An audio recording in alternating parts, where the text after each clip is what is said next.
Como los antiguos romanos y egipcios, la civilización maya fue una de las más avanzadas del mundo, con un imperio que se expandió por toda América Central. Dominaron la región durante casi 4000 años antes de desaparecer misteriosamente. Hoy, a ese gran imperio se lo ha tragado la selva, pero las pistas de su increíble florecimiento y su súbita caída se esconden bajo la tierra. De las profundidades de una cueva en la que se hicieron sacrificios humanos a unos dioses coléricos, usaban aguijones mantarraya para perforarse el prepucio. a pruebas de guerra salvaje en las tumbas de un templo real. El horror de todo esto es increíble. Estar aquí es impactante. Y los túneles subterráneos donde los sumos sacerdotes hablaban con los dioses del inframundo. Imagínate a un sacerdote pasando por aquí, apareciendo por arte de magia. El calendario maya predice el apocalipsis en el año 2012, aunque para ellos llegó con un milenio de adelanto.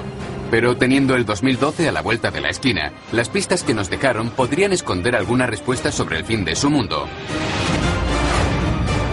Y puede que del nuestro. Retiraremos las capas del tiempo en Ciudades bajo tierra.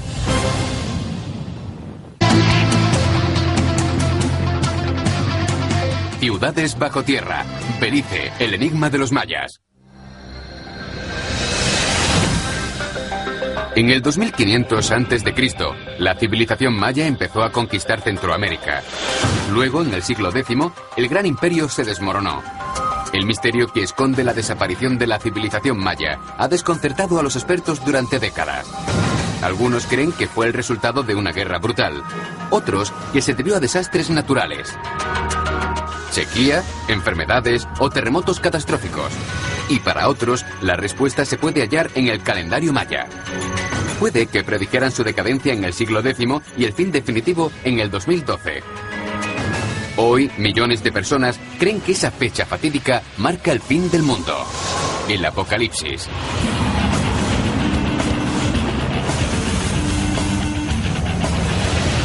Soy Don Wildman y esto es Belice Occidental, cerca de la frontera guatemalteca. En su momento esto fue el corazón del mundo maya. Ahora estoy en mitad de la nada. Pero mira las construcciones y los templos que nos dejaron. Son enormes. Esta civilización era muy avanzada. Eran genios de las matemáticas, la astrología y la ingeniería. Y luego, prácticamente, desaparecieron y la selva se lo tragó todo. La única forma de encontrar emplazamientos mayas era detectar colinas o montículos inusuales desde el aire o avanzando con un machete a través de la selva. Pero en cuanto se empezaron a descubrir sitios como este, se encontraron pruebas de batallas sangrientas, sacrificios rituales y la profecía del fin. Y cuanto más descendían, peor era el panorama. El actual Belice es el corazón del antiguo mundo maya. Hoy cuenta con solo 300.000 habitantes. Es uno de los países con menor densidad de población. Y el terreno es accidentado y poco accesible. Pero hace 1000 años, la población superaba el 1.000.000 y las ciudades mayas más importantes dominaban el paisaje. La repentina desaparición del imperio maya ha intrigado a los expertos durante décadas, pero empezaron a encontrar pistas bajo el suelo de la selva. Una imagen terrible empezó a desvelarse. Algunos de los descubrimientos más importantes y siniestros se llevaron a cabo en una cueva remota enterrada bajo la selva de Belice. Allí se encontraron esqueletos de hombres, mujeres y niños sacrificados en extraños rituales sangrientos. Encontrar los antiguos yacimientos subterráneos de Belice no es como ir a París, Roma o Londres. Siempre están bajo una gruesa capa del suelo de la selva. Las mejores pruebas de los antiguos yacimientos mayas siempre se encuentran en lugares tan remotos que yo no podría encontrarlo solo. Por eso contacté con uno de los mejores expertos de la zona, que conoce cada una de las cuevas del país. Jaime Agui es quizás el especialista más respetado de todo Belice. Prepárate para viajar al inframundo. Me llevaba a una cueva remota llamada Actún Tunichil Muknal o ATM. Hay 32 kilómetros por carretera desde la ciudad de San Ignacio. Después viene un sendero de 5 kilómetros que cruza el mismo río 3 veces. Así que vamos por el río atravesando la selva. Correcto. Tenemos que cruzarlo 3 veces. Y si está un poco crecido, podría ser emocionante. A causa de las lluvias recientes, el nivel del río ha subido considerablemente. Pero cruzar estos ríos es la única forma de ver pruebas de sacrificios humanos y averiguar por qué los mayas se aventuraron en el mundo subterráneo.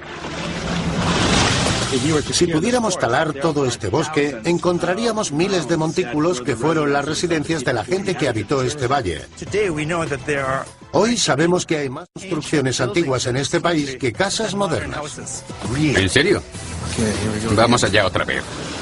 Este río es muy caudaloso y es difícil avanzar.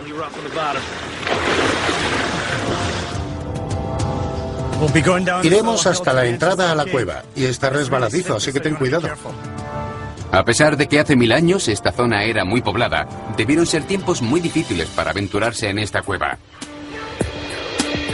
Si los mayas hacían este tortuoso camino para realizar un sacrificio humano atroz, significaba que el final estaba cerca. ¿Cómo vamos a poder entrar? Pues tendremos que saltar a esa balsa, nadar un poquito, unos 6 o 7 metros, y luego seguir a pie. ¿Vamos a entrar nadando? Exacto. Después de un paseo de 5 kilómetros a través de la selva y de cruzar el río 3 veces, llegamos al corazón del mundo maya subterráneo.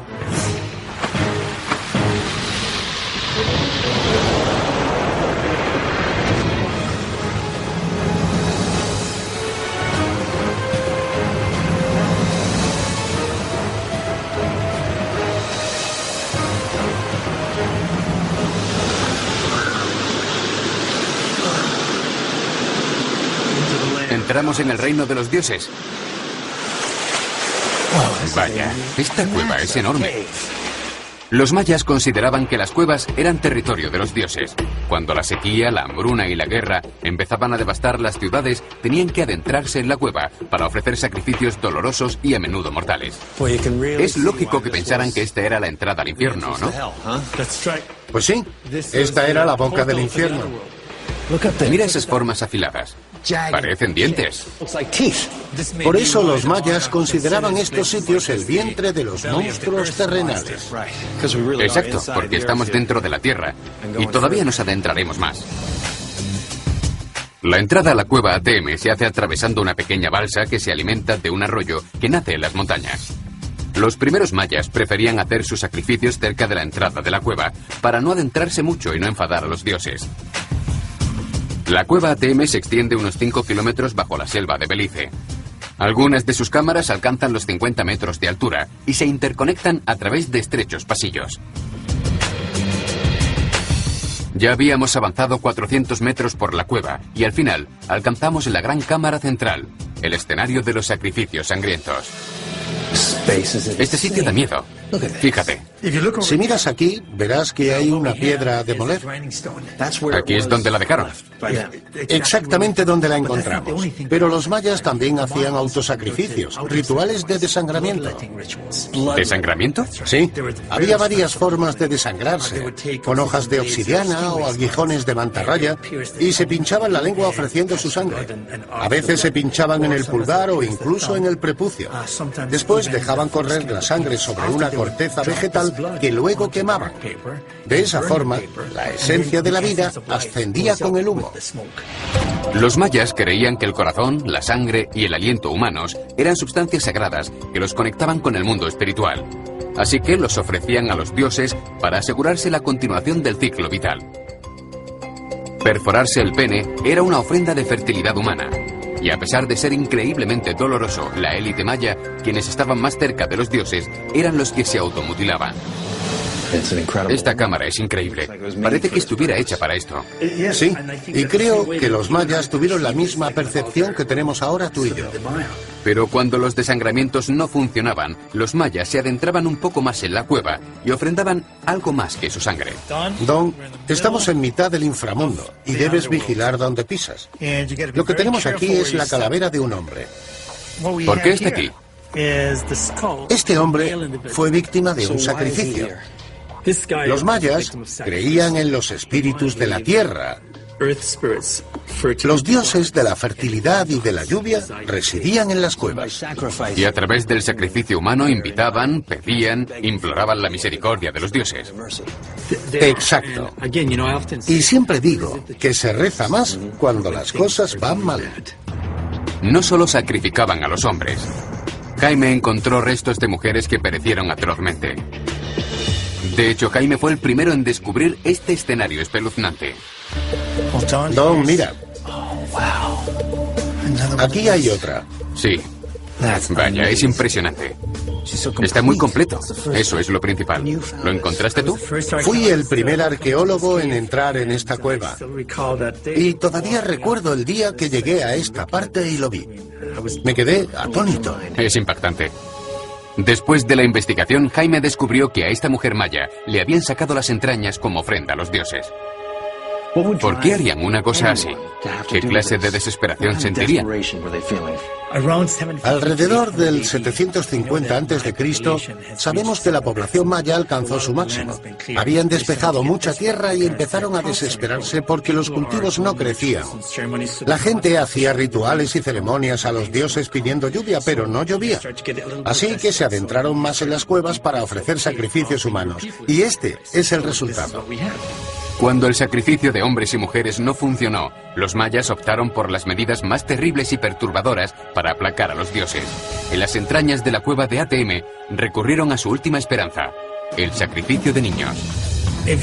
Si te fijas bien, puedes ver algunos fragmentos del cráneo. Sabemos que a los mayas, cuando hacían cualquier ritual, les gustaba utilizar cosas que fueran puras, no contaminadas, vírgenes, por decirlo así. ¿Y qué puede haber más puro y virginal que un niño? Así que se trata de una ofrenda, la mayor posible a los dioses. Correcto. Yo no dudo de que lo hicieran por la sequía. Para esto hicieron el sacrificio supremo, pidiendo lluvia. Sí, claro, y por supuesto no funcionó. ¿Y qué pasó? Se fueron, abandonaron esta zona.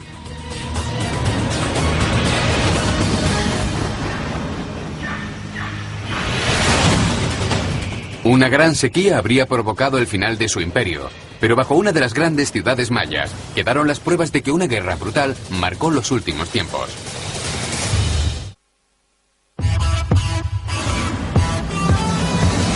Cuando la gran civilización maya desapareció hace 1000 años, la selva se tragó casi todos los restos de su imperio. A comienzos del siglo XX, arqueólogos, aventureros y cazadores de tesoros exploraron estos antiguos yacimientos para encontrar pistas que desvelaran el misterio de su desaparición. Lo que hallaron reveló que la gente suplicaba desesperada a los dioses mientras la hambruna y la sequía devastaban la región. Las ciudades rivales iniciaron sangrientas batallas por la poca tierra fértil que quedaba. Pronto todo el imperio estaba en guerra.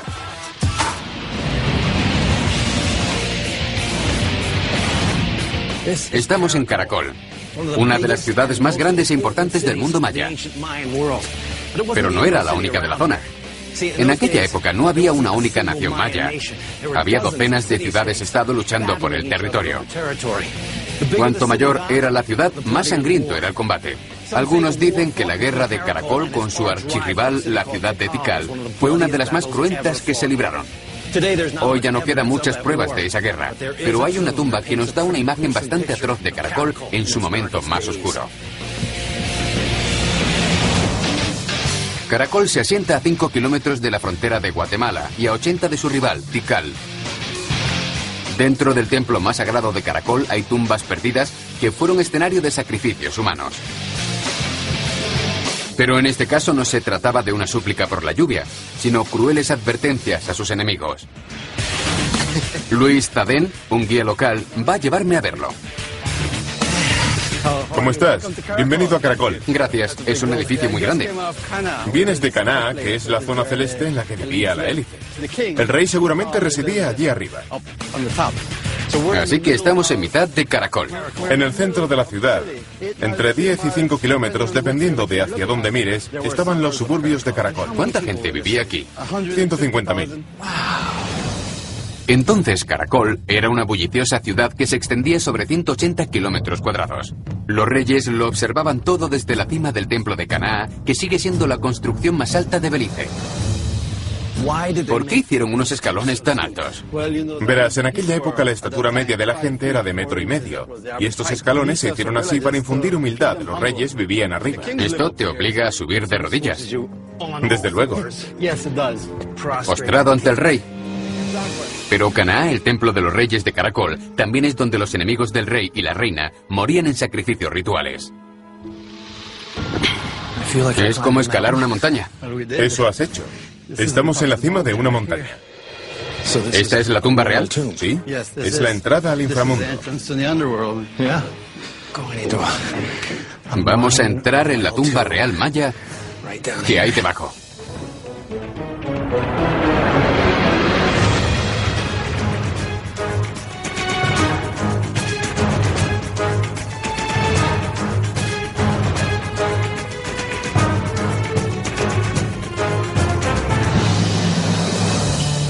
La realeza de Caracol fue enterrada en cámaras como estas.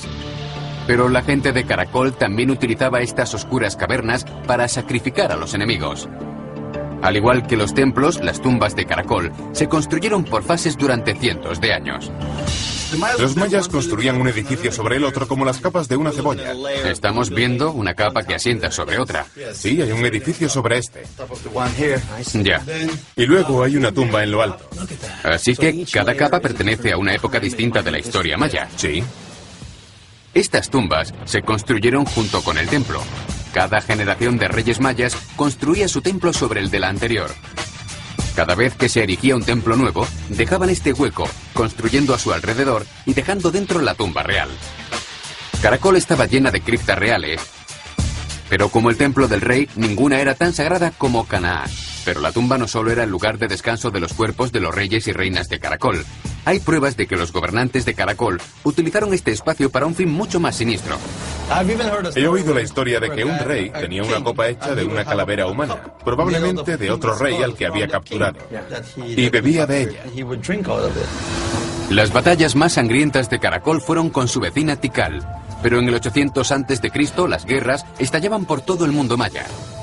Cuando hacían prisioneros, sobre todo los de la realeza, los sacrificaban a los dioses para asegurarse su dominio sobre la zona.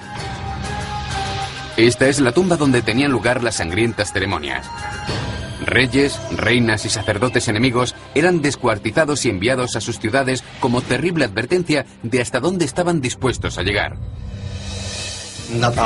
No lo entregaban todo. Puede que se quedaran el fémur u otro hueso de la pierna como trofeo para los captores. El horror de todo esto es increíble. Es una sociedad sorprendentemente violenta. Sequía, hambruna y sobrepoblación llevaban al caos. La tierra era sagrada, los tiempos desesperados, y esta era una guerra por la supervivencia. Por eso a veces el terror era más efectivo que las armas, aunque a menudo las tácticas más terribles no se usaban contra el enemigo, sino contra su propia gente. Las cabezas se colocaban en montones en la plaza, al aire libre, para que todos pudieran verlas. En esta zona de aquí es donde hemos encontrado a dos personas que fueron enterradas en una tumba con las piernas cortadas. ¿Por qué harían eso? Puede que fueran desertores. Sería como una especie de lección. Las cosas se pusieron tan caóticas en Caracol que los hombres empezaron a desertar de sus ejércitos. No había mayor deshonor que la deserción, así que los jefes militares infligían un grave sufrimiento a los desertores. Pero los guerreros desgraciados no se enterraban en Canaá, el templo del rey. Se les mutilaba y repartía en pequeñas tumbas oscuras. Hay muchas tumbas por aquí. Casi todos los edificios tienen varias tumbas en el interior. Vamos. Oh, sí. Ya estamos aquí. Es un sitio feo y oscuro. Está casi intacto. Se ha restaurado un poco, pero el techo sigue aquí.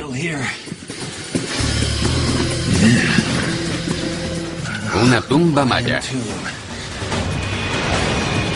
En 2003 los arqueólogos sacaron los restos mutilados de esta tumba, quizás pertenecientes a los humillados guerreros de Caracol. Fue toda una revelación que los soldados mayas desertaran, porque creían firmemente que el mundo se acababa. Las cosas tenían que estar mal cuando hombres de honor arriesgaban la vida por escapar y abandonaban a su gente para huir del fin del mundo.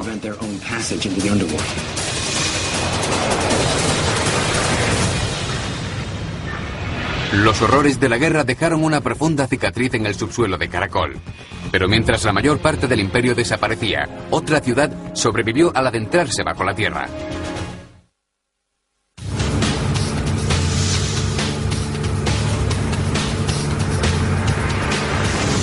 Voy a una ciudad llamada Lamanai, cuya traducción significa la tierra de los cocodrilos. Queremos encontrar pistas de la desaparición de la cultura maya y de por qué esta fue la ciudad que logró mantenerse más tiempo. El camino que había allí se borró con la lluvia. Por eso vamos en el bote. Mantendremos los ojos abiertos por si veo cocodrilos. Situada en la orilla oeste del río Lago, Lamanai fue una de las ciudades mayas más importantes del norte de Belice. Emergió como potencia el 200 a.C. y siguió prosperando mucho después de que otras ciudades de la región hubieran perecido. Pero ¿por qué floreció este lugar durante 2000 años cuando el resto del mundo maya desaparecía? Si podemos averiguar por qué sobrevivió esta ciudad, quizás encontremos las claves que revelen por qué desaparecieron las demás. Como otras ruinas mayas, la mayoría de las respuestas han desaparecido bajo la selva, pero todavía hay pruebas de su sorprendente supervivencia bajo tierra. Tuve que remontar el río en bote para encontrarme de nuevo con Jaime. ¡Qué locura! Se alza por encima de la selva. Sí, es una de las construcciones más elevadas de este yacimiento. Las ruinas de Lamanai se extienden sobre 12 kilómetros cuadrados. Solo se ha excavado el 5%. Además de algunos grandes edificios, la selva también se ha tragado los hogares de 35.000 mayas que vivían aquí. Lamanai era una ciudad mediana. Es como comparar Nueva York o Los Ángeles con Cleveland. ¿Esto sería Cleveland? Sí, esto podría ser Cleveland. Y lo curioso es que hay más construcciones así de grandes en el bosque. ¿Por qué sobrevivió una ciudad relativamente pequeña durante miles de años? Puede que las pistas estén repartidas por el bosque, pero como la selva se tragó la ciudad, no es fácil encontrarlas. Afortunadamente, la gente de la zona le dio a Jaime la localización de este inusual túnel. Estamos intentando encontrar un chultún, un lugar de almacenaje que ha quedado enterrado, como casi todo lo demás. Acá, no a la derecha. Jaime, ¿nos hemos perdido? ¿Sabes dónde estamos?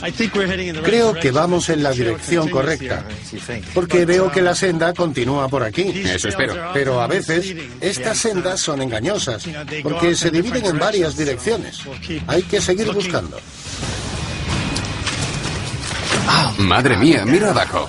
Mira, se ve cómo desaparece. Pensaba que era solo este agujero, pero continúa hacia abajo. Por fin habíamos encontrado lo que andábamos buscando, la entrada a la cisterna maya o chultún. Dice que hay muchos murciélagos. Hace 1000 años estaba llena de agua o de reservas de comida. Lo que parece haber ocurrido es que el techo de estas cámaras se ha derrumbado. ¿Y estas cámaras están ahora en el bosque? ¿Sí? Estas cámaras de piedra caliza se llaman chultunov y hay cientos de ellas repartidas bajo el suelo de la selva. Se cree que las familias mayas las utilizaban como almacén de comida o cisterna de agua. Mientras otras ciudades sufrían hambruna y sequía, la gente de Lamanai guardaba este as en la manga. Esto es un agujero en el suelo de 2000 años. Los mayas abandonaron este chultún hace 500 años y desde entonces se ha convertido en hogar de serpientes, arañas y murciélagos. No sé qué habrá allí abajo. Vamos a averiguarlo.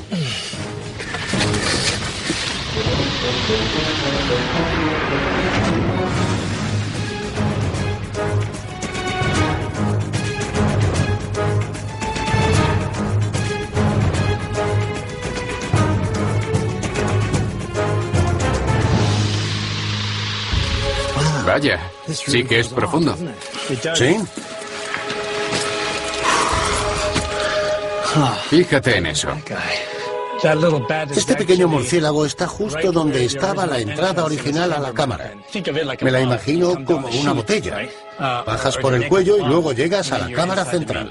Entonces, con todo este fango y tierra que hay, debía ser mucho más profunda, ¿no? Sí. Probablemente haya más de 1 metro para alcanzar el fondo. Me refiero al fondo de la cámara original. Ya. Lo que inicialmente parecía una cueva es en realidad una construcción de almacenaje. Todo estaba diseñado con precisión para guardar y conservar la comida y el agua de Lamanai.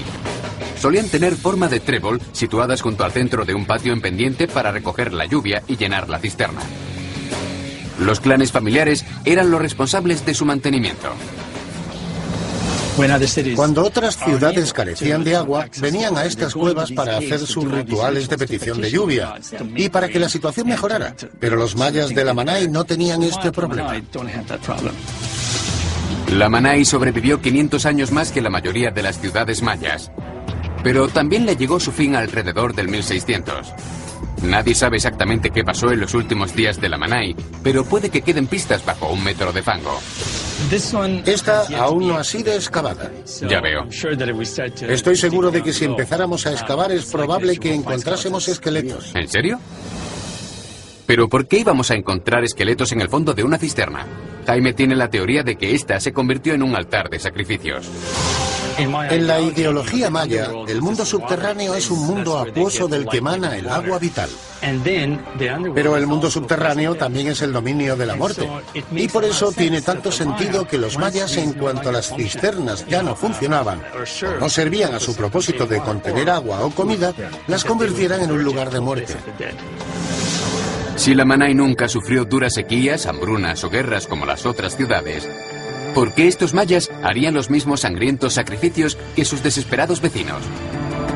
Muchos expertos creen que Lamanai sufrió un destino muy distinto: la llegada de los conquistadores españoles. Los esqueletos que estén enterrados en el fango podrían formar parte de una fosa, resultado del enfrentamiento con los conquistadores. Una de las últimas ciudades de la gran civilización maya que reinó sobre el continente durante 2000 años fue aniquilada. ¿Cuál es la verdadera razón de su desaparición, en tu opinión? Los mayas son víctimas de su propio éxito. En el momento de su declive, la población estaba al máximo, y era un trabajo muy duro mantener a tanta gente. Estaban atestados. Había demasiados mayas, ¿no? Y por eso el sistema acabó fallando. Los jefes eran los que se comunicaban con los dioses para asegurar la fertilidad o cosechas abundantes. Y cuando esto empezó a fallar, la gente se rebeló contra la élite. ¿Y qué suelen hacer los jefes? Si tienen un problema interno, intentan crear uno externo. Por eso provocan las guerras. Creo que en el fondo el sistema maya falló y no pudo mantenerse. Es increíble pensar que un chultún de almacenaje de 1500 años esté aquí en medio del bosque, bajo la tierra. El agua del río y los miles de almacenes ayudaron a sobrevivir a la gente de Lamanai durante más tiempo que sus vecinos, pero no los salvó de su fatal destino.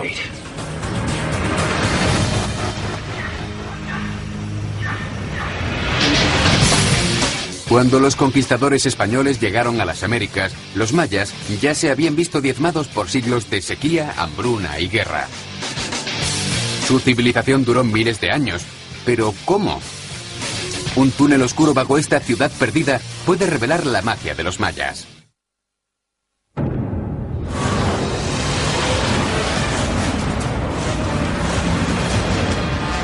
Los años de brutalidad bélica pudieron causar la muerte de la gran civilización maya, pero solo la guerra no explicaría el misterio de su súbita desaparición. Algunos dicen que la caída de la religión maya provocó el caos y la rebelión. Los reyes de las ciudades mayas eran considerados divinos y utilizaban el terror para controlar las masas. ¿Cómo perdieron su estatus divino y su poder? Hoy las pistas de esos misterios se pueden encontrar en túneles recientemente descubiertos bajo una antigua ciudad maya. Se encuentra en la selva, a las afueras de San Ignacio, una pequeña ciudad de la parte occidental del distrito de Cayo.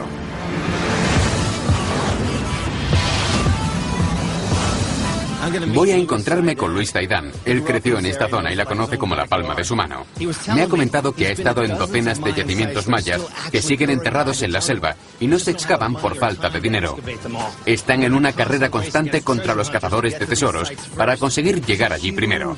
Estas enormes ciudades antiguas están perfectamente conservadas y va a llevarme a una. Hola, Don. ¿Cómo estás?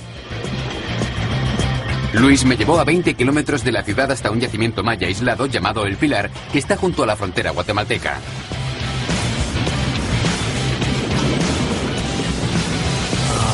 ¡Qué vista más espectacular!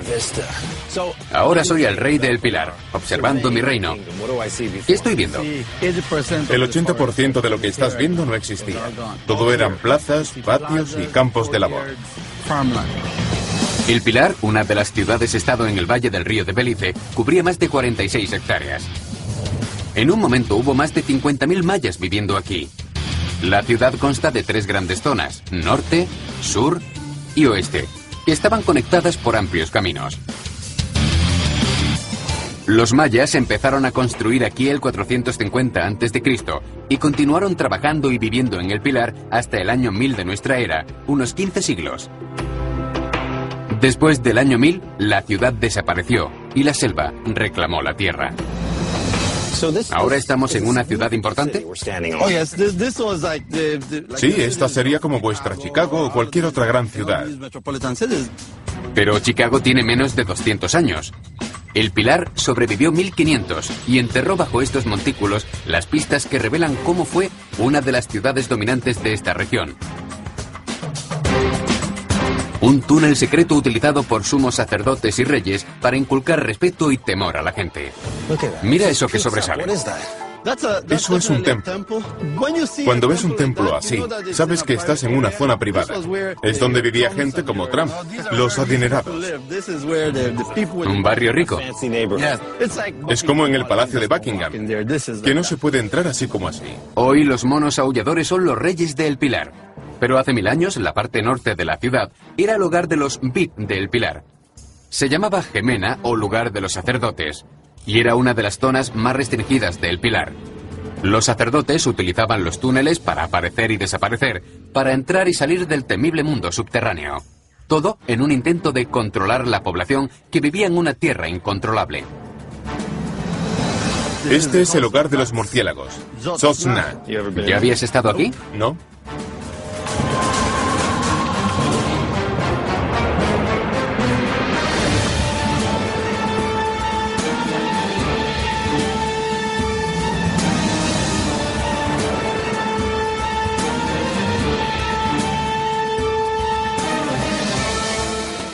¿A qué profundidad estamos? A unos 6 metros, creo. Pero esto estaba enyesado. Se ve porque queda un poco aquí. Y seguramente estaba pintado. Este túnel secreto de 1000 años llamado Tzotzna conectaba 2 plazas y lo utilizaban los sacerdotes y la élite del Pilar. Pero Tzotzna pudo también ser usado como pasadizo secreto que los llevaba al inframundo, el dominio de los dioses. En algunos casos donde había un templo, excavaban un túnel o una cueva debajo que representaba el inframundo para la gente del lugar. Los templos mayas y los túneles bajo ellos intentaban imitar el mundo natural. Estaban construidos como montañas, sitios en los que acercarse a los dioses del cielo, y los túneles bajo sus pies estaban construidos como cuevas, entradas a Xibalba, el dominio de los dioses del inframundo. Ahora lo llamamos templo, pero entonces lo llamaban Uitz, que significa montaña. Era como una representación perfecta de una montaña natural con su cima y sus cuevas debajo. Es una poderosa representación de la religión. Los sacerdotes mayas o chamanes estaban considerados intermediarios entre los humanos y el mundo sobrenatural. Viajaban al inframundo y luego emergían de los túneles secretos como por arte de magia para transmitir el mensaje de los dioses a la gente. Estas ceremonias elaboradas aseguraban que los gobernantes mantuvieran su poder sobre el pueblo. Después de ser abandonado, un tramo del túnel se derrumbó, bloqueando el pasadizo de los sumos sacerdotes. Pero hace 1000 años, los sacerdotes podían caminar bajo la plaza y salir por aquí sin ser vistos. Así que este es el templo que hay justo encima del túnel. Sí, mira, saldría por aquí. Qué interesante. Justo donde estaba la población. Imagina un sacerdote saliendo por aquí. Una aparición mágica salido de la oscuridad, porque el túnel tenía que estar a oscuras. Claro. Salía de Xibalba, un sitio típico. Sí. Él iba allí por ellos. Seguramente se quedaba allí 2 o 3 días rezando a sus 9 dioses. Y luego salía y revelaba lo que los dioses le hubieran dicho. Y eso le daba la autoridad para decidir la ley. Sí, porque tenía la autoridad de Xibalba. La gente creía que los sumos sacerdotes eran responsables de la prosperidad de la ciudad. Aplacando a los dioses del inframundo, el Pilar prosperó durante 1500 años. Pero en el 1000 de nuestra era le llegó su fin. Se especula con la sequía, la hambruna o un gran terremoto. Como otras ciudades mayas, el Pilar empezó a decaer. Los sumos sacerdotes no conseguían aplacar a los dioses y la gente empezó a abandonar su religión y finalmente las ciudades. Nadie sabe con seguridad qué provocó la caída catastrófica de esta gran metrópolis.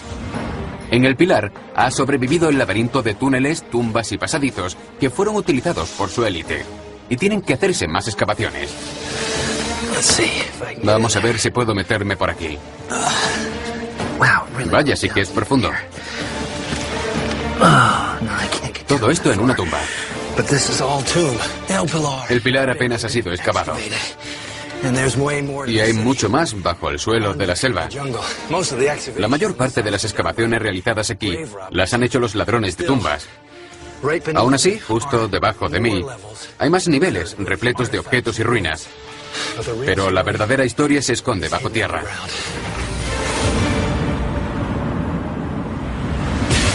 Los sumos sacerdotes mayas no pudieron predecir la caída de su gran reino. Pero el calendario maya sí.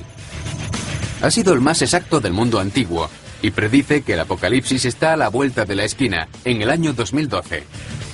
Pistas de la profecía maya se pueden encontrar en una profunda cueva de la selva, un portal al temido inframundo.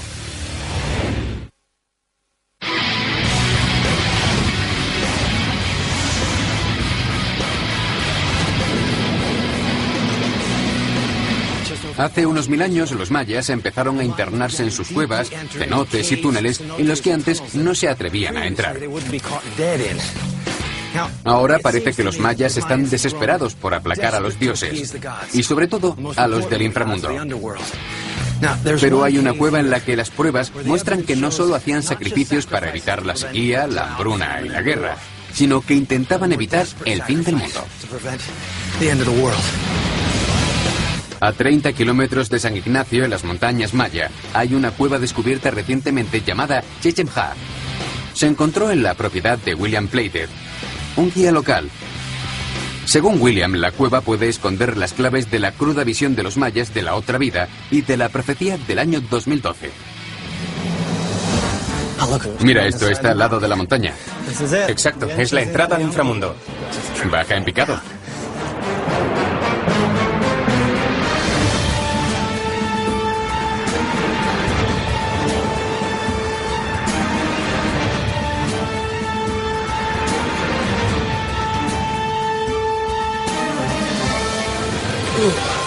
William descubrió la cueva en sus tierras en 1989, cuando salió a pasear a los perros.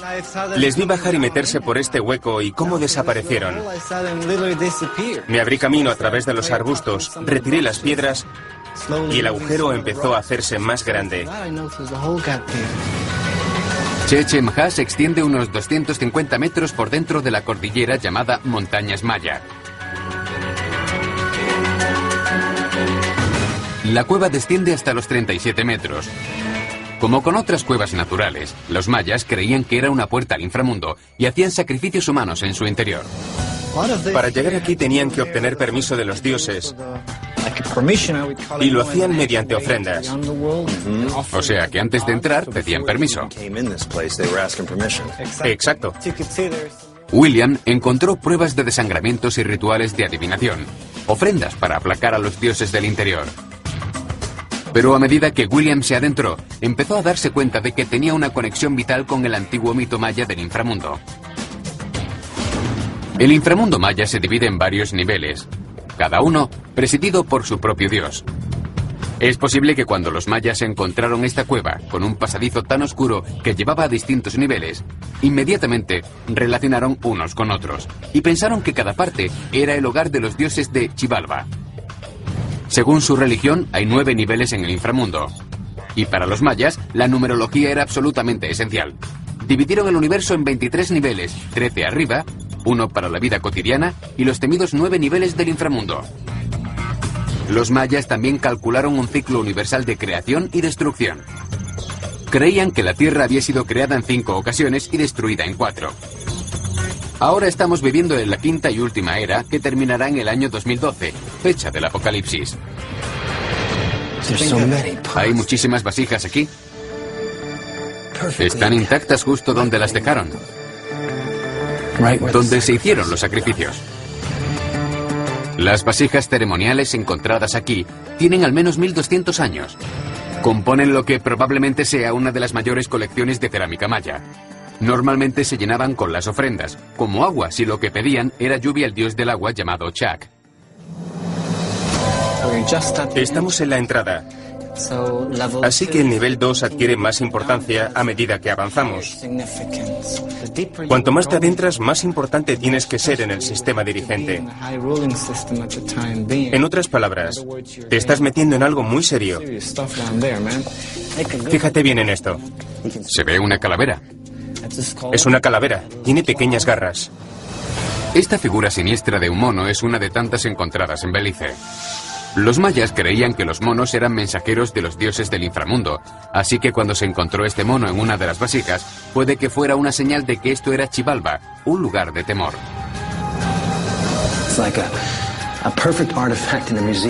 Es una pieza perfecta de museo, y está en una cueva, en el terreno de un hombre. Aquí tenemos una cuerda para poder caminar de espaldas y evitar que bajemos de golpe. Así se llega enseguida al inframundo. Don, ve con cuidado. Bienvenido al nivel 7. Habíamos descendido hasta casi los 40 metros. Según William, estábamos en la parte de una cueva que representaba el nivel 7 del inframundo. Es difícil de imaginar el temor que los mayas habrían sentido aquí. Su inframundo era un lugar de sufrimiento, oscuridad, frío y tortura física. Puede que su imperio cayera en el siglo X y que los verdaderos horrores del hambre y la guerra los obligaran a bajar a la cueva. Puede que les pareciera que la profecía del fin del mundo en el 2012 iba a adelantarse 1000 años. Los antiguos mayas entraban y solo se atrevían a llegar hasta aquí si estaban muy desesperados y necesitaban hablar con los dioses. ¿Es verdad? ¿Estás preparado? Sí, vamos allá. Vaya, ya estamos en el nivel más bajo del inframundo, el 9º. Hemos alcanzado el nivel más bajo de la cueva, y para los mayas representaba el último nivel del inframundo. El 9º era el más aterrador de todos. Lo regía el dios Apuch. Tenía cabeza de búho sobre un cuerpo humano putrefacto, y en cuanto caías en sus garras, no había escapatoria para el resto de la eternidad. Como los mayas identificaban los 9 niveles del Xibalba con el mundo de las tinieblas, estos habrían bajado literalmente al infierno. ¿Qué es eso? Lo que tenemos aquí es un anillo de piedras que representa un altar. Este es el último lugar, y si miras hacia arriba es uno de los puntos más altos de toda la cueva. Imagine todo el ritual, las hogueras, el humo, los cánticos. Seguramente se reunían unas 5 o 6 personas. Los sacerdotes. Los sacerdotes, los grandes jefes. Vestidos con el vestuario ritual. Con su vestuario y quemando incienso y haciendo sacrificios de desangramiento, seguramente. Aquí se desangraban literalmente en las profundidades para los dioses del inframundo. Exacto. Después de esto no hay nada más. Estamos viendo el final de la civilización maya. Justo el final. ¿Pero qué provocó que los mayas se aventuraran hasta estas profundidades? ¿Esperaban que sus dioses y sus ancestros los salvaran de la extinción? Los mayas predijeron la caída de su propia civilización y acertaron. También predijeron con mucha precisión la caída del resto de civilizaciones. El año 2012. Y aquí abajo salía fuego. Tuvieron razón con ellos mismos y esperemos que se hayan equivocado con nosotros. Hoy quedan en Belice menos de 2000 descendientes de los mayas. Pero las selvas y las cuevas siguen ofreciéndonos más pistas sobre su florecimiento y su caída. Todavía queda mucho por descubrir sobre esta maravillosa civilización que se mantuvo durante 4000 años. Pero por ahora, todo permanece enterrado en las profundidades. En la Roma actual, aún siguen en pie los restos del mayor imperio del mundo. El Coliseo, el Foro, el Panteón. Pero hay otra cara de la antigua Roma que no fue la que dejaron atrás los emperadores, sino los plebeyos. Puede que su mundo no mereciera la pena salvarlo, pero sigue aquí, enterrado a 60 metros bajo las calles. Parece como si hubiera retrocedido al siglo II. Un templo subterráneo utilizado por un misterioso culto pagano. Esto tiene al menos 1700 años y su estado es perfecto. Un estadio cubierto por el pavimento de la famosa Piazza Navona. Muchos recurrían a la prostitución para subsistir. ¿Quién sabe lo que sucedía bajo estos arcos? Y hasta uno de los primeros parques de bomberos del mundo oculto bajo esta casa. ¡Increíble! Esto sí que es un mundo subterráneo. Hay toda una ciudad bajo 2000 años de tierra y escombros. Y nosotros vamos a retirar las capas del tiempo en Ciudades bajo tierra, Roma, el Imperio oculto.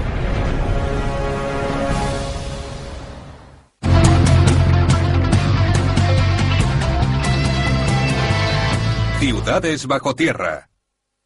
Roma, el Imperio oculto. Hoy, más de 2,5 millones de personas viven en Roma, una ciudad cuyo pasado se remonta a casi 3000 años. Muchas leyendas envuelven su fundación, pero los auténticos orígenes de la ciudad se encuentran bajo tierra.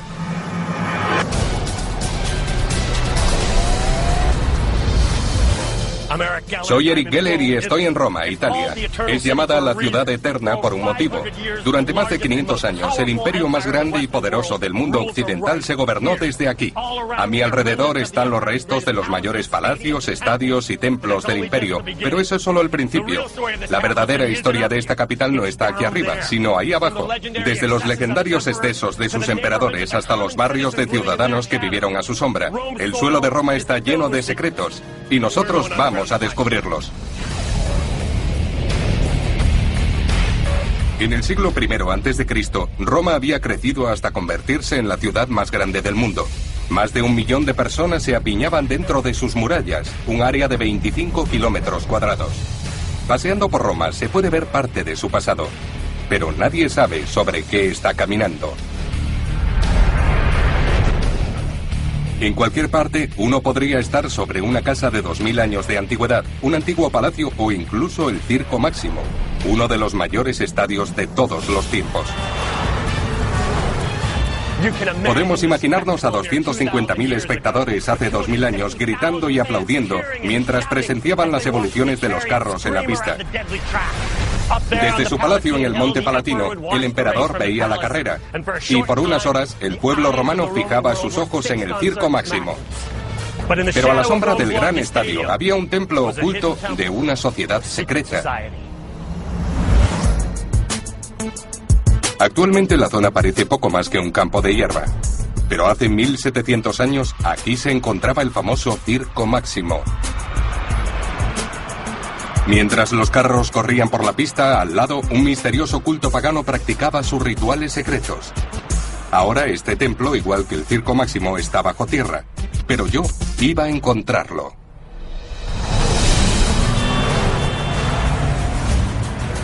¿Katie? Sí. Me reuní con Katie Parla, una experta en la Roma subterránea que sabía exactamente dónde se encontraban. Esta zona se encuentra entre el Monte Aventino, que está a nuestra derecha, y el Palatino a nuestra izquierda. Y en la época de los emperadores romanos, aquí se celebraban los espectáculos públicos. Así que es uno de los primeros lugares de la ciudad que se desarrolló y creció con el tiempo. Durante su mandato, Julio César aumentó la capacidad del circo a 250.000 espectadores, unas 5 veces más que el Coliseo. El Circo Máximo era el hipódromo más grande de Roma. Se hacían carreras de carros, pero también se utilizaba para otro tipo de espectáculos públicos, como lucha de gladiadores y cacerías de bestias. A este lugar acudían plebeyos y aristócratas para ver espectáculos sangrientos y emocionantes. Hoy, este campo se alza unos 9 metros por encima de la pista original, pero no hay rastro del templo secreto que estaba buscando. ¿Dónde está el templo? Debajo de ese edificio moderno. El edificio fue una fábrica de pasta hasta 1920. Ahora es un almacén de la Ópera de Roma. Y debajo está el templo de 1700 años de antigüedad llamado Mitreo.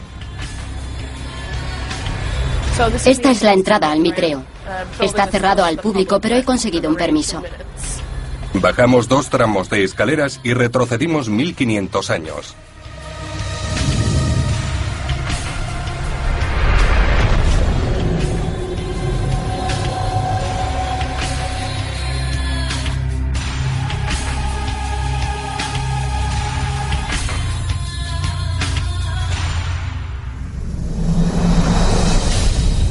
Este templo olvidado de la misteriosa religión abarcaba una superficie de casi 300 metros cuadrados. Parece como si hubiera retrocedido al siglo II. Tenemos una combinación de muros del siglo II que formaban parte de una construcción pública y grandes pilares del siglo XX que soportan el edificio que está sobre nosotros. Este es un mundo secreto.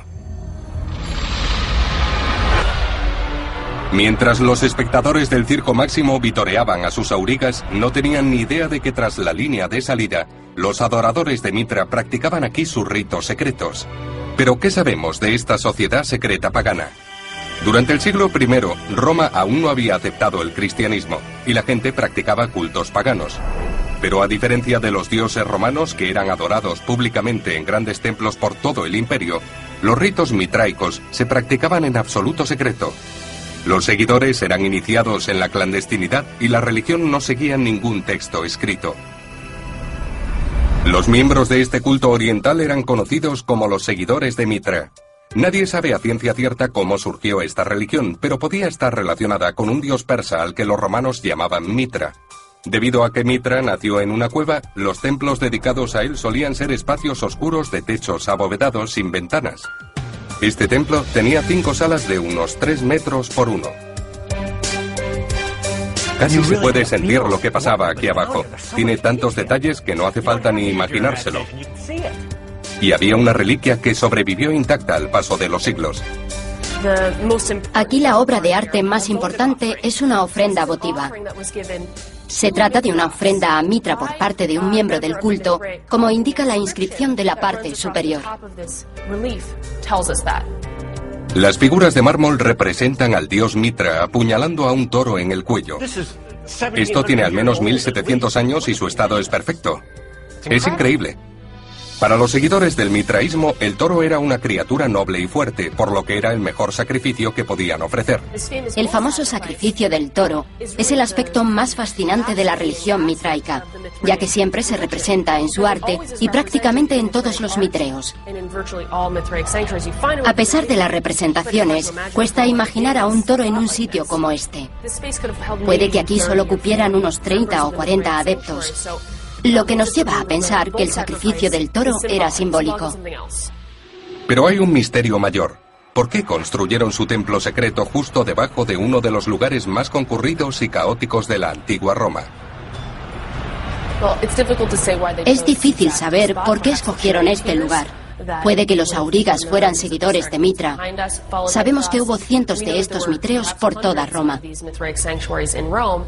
Se han descubierto restos de santuarios mitraicos por todo el antiguo imperio romano, lo que sugiere que la religión era extendida por los soldados romanos que se sentían atraídos por el énfasis del culto en el valor y el honor.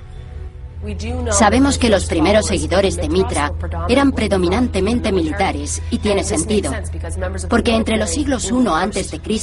y I de nuestra era, estos tenían mucho contacto con el imperio parto, hoy Irak e Irán. Aunque se desconocen muchos aspectos de esta religión, podemos deducir cómo construyeron este templo. A pesar del minucioso trabajo de las estatuas, gran parte de la disposición es caprichosa. Tenemos una gran variedad de mármoles y granitos, y sabemos que la gran mayoría eran reutilizados. En el altar hay una inscripción que fue cortada para que encajara en el pedestal. Así que todo esto es reciclado, lo cogieron de otra parte. Exacto. Mientras la multitud de espectadores pedía sangre en el circo, los seguidores de Mitra andaban rebuscando mármol para colocarlo en su templo. Pero a pesar de las limitaciones, este grupo creó un santuario que ha perdurado 17 siglos. Pero ¿cómo es que el edificio de 5 plantas que hay en la superficie no se hunde con este templo de casi 2000 años en sus cimientos? Es mucho peso. No puedo ni imaginar el tonelaje que soporta esta estructura. Sí, pero mira el grosor de los muros. Es una construcción muy ancha de materiales muy resistentes. Y aunque tenemos encima un edificio de varias plantas, no hay riesgo de que se hunda. Un edificio moderno sobre un templo del siglo II. Aquí hay varias capas de historia. Es impresionante. El mitreo era solo uno de los incontables secretos que se ocultaba en las sombras de la antigua Roma. Roma lleva 200 años sometida a un proceso activo de excavación arqueológica y todavía se hacen nuevos descubrimientos. Al final conseguiremos desenterrar un 90% de la ciudad antigua, que sigue atrapada bajo las capas modernas, pero es algo que nos llevará siglos. Con solo un 10% del subsuelo excavado en los últimos 200 años, muchos más restos yacen ocultos bajo las calles. A continuación, esto es fantástico. Signos de vida del siniestro reinado de Nerón. Ahora mismo estoy sobre el retrete. Supongo que se colocaban así, sobre un agujero que debía haber debajo.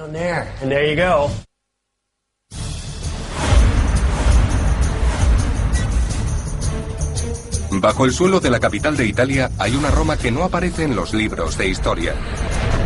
Y en un punto determinado hay un mundo rebosante de los vicios de sus infames emperadores y pruebas de la vida de sus esclavos y sus ciudadanos.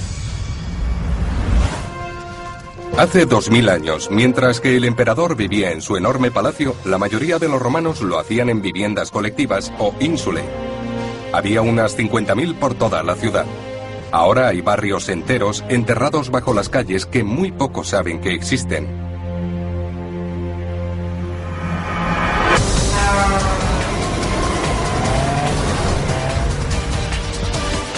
La guía local, Olivia Ercoli, accedió a mostrarme uno de los pocos que han sido descubiertos. ¿Olivia? Hola. Hola, Olivia. Gracias por reunirte conmigo. Es un placer. ¿Por qué hemos quedado en una librería? Porque es una muy especial. Debajo hay ruinas romanas. La librería se asienta sobre los restos de una vivienda colectiva de hace 2000 años. El complejo se llamaba Vicus Caprarius.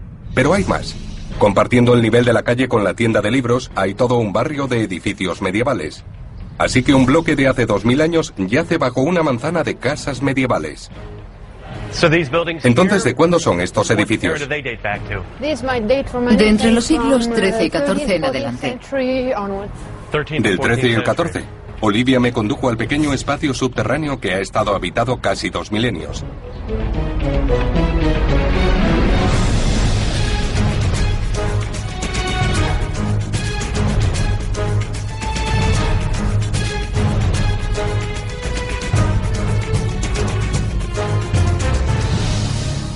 Esto es fantástico. Pero no parece antiguo, sino todo lo contrario. Es un muro normal de medio metro de grosor, de ladrillos. Esta vivienda fue construida durante el reinado del emperador Nerón hacia el 64 de nuestra era.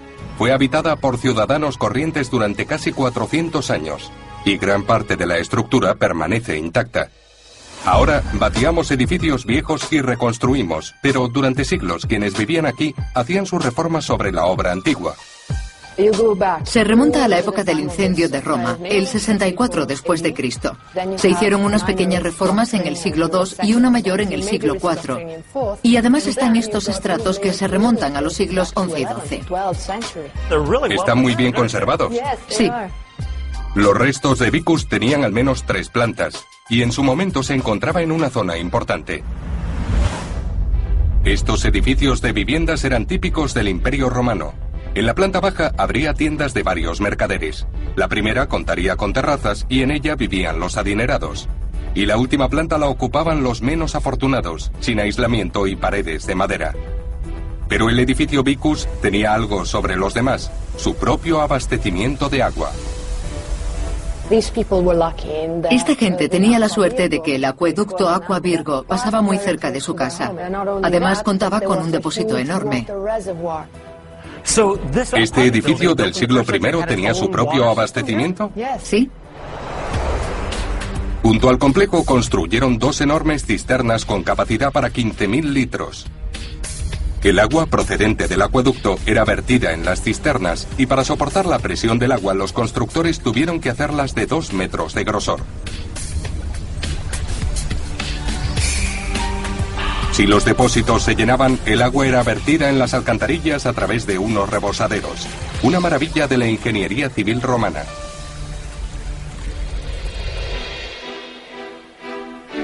Aquí se puede ver dónde se unían ambas construcciones. La cisterna o Castellum Aquae y el edificio, que empieza aquí. En las dos utilizaron el mismo tipo de mampostería, ¿verdad? Sí, se construyeron a la vez tras el incendio de Nerón. Los muros eran tan resistentes que sobrevivieron 400 años y posteriormente se convirtieron en los cimientos de los edificios medievales de la superficie. Aquí hay un castillo que quedaba dentro del bloque de viviendas.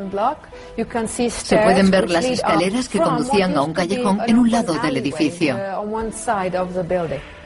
¿Podemos bajar para verlo? Sí, solo necesitas unas botas de agua. ¿Tienes unas para mí? Podría ser. Me disponía a entrar en un antiguo edificio romano de viviendas. Parte del corredor quedaba en zona prohibida. Las escaleras estaban erosionadas y el fondo inundado. Además, solo había espacio para una persona. Vale, voy a bajar al siglo I. Todo esto fue añadido en el siglo IV. Mira esto. Es un bonito diseño en espiga. Parece la espina de un pez. Son ladrillos pequeños dispuestos de esta forma. No resultaba difícil imaginar el aspecto que debía tener este edificio de viviendas de clase media. Desde el otro lado se pueden ver los escalones. Es una cámara abovedada. Se ve claramente el arco romano y se usó para los peldaños. Hay una escalera al otro lado, lo que indica que esta fue añadida en el siglo IV. Se puede apreciar lo elaborada que es. Entonces adaptaron la vivienda a sus propias necesidades. Puede que fuera alguien más distinguido, con más dinero, que quiso reformarla. Las viviendas incluso contaban con algunas comodidades modernas. Ahora estoy en el retrete. Aquí habría un saliente, una especie de caja. Supongo que se colocaban así sobre un agujero que debía haber aquí debajo. Una vez que usaban la letrina, se lavaban aquí. Se puede apreciar una tubería de terracota que hacía las veces de desagüe y que seguramente vertía el agua en el mismo conducto que el retrete. Esto es genial. Estaba en medio de la antigua Roma, en una vivienda no muy diferente de las que tenemos hoy. Sus depósitos de agua, cañerías y diseños revelaban un nivel muy avanzado de ingeniería, incomparable en el mundo antiguo. Pero este edificio de viviendas del siglo I era poco más que un tugurio comparado con el palacio del infame emperador romano Nerón. Muchos creen que el incendio que destruyó 2/3 de la ciudad y dio lugar a la construcción de miles de ínsule fue provocado por Nerón para dejar espacio a su decadente Domus Aurea. El incendio del año 64 comenzó en la zona sudeste del Circo Máximo y se extendió rápidamente por los barrios de la clase trabajadora y los talleres en torno al Monte Palatino.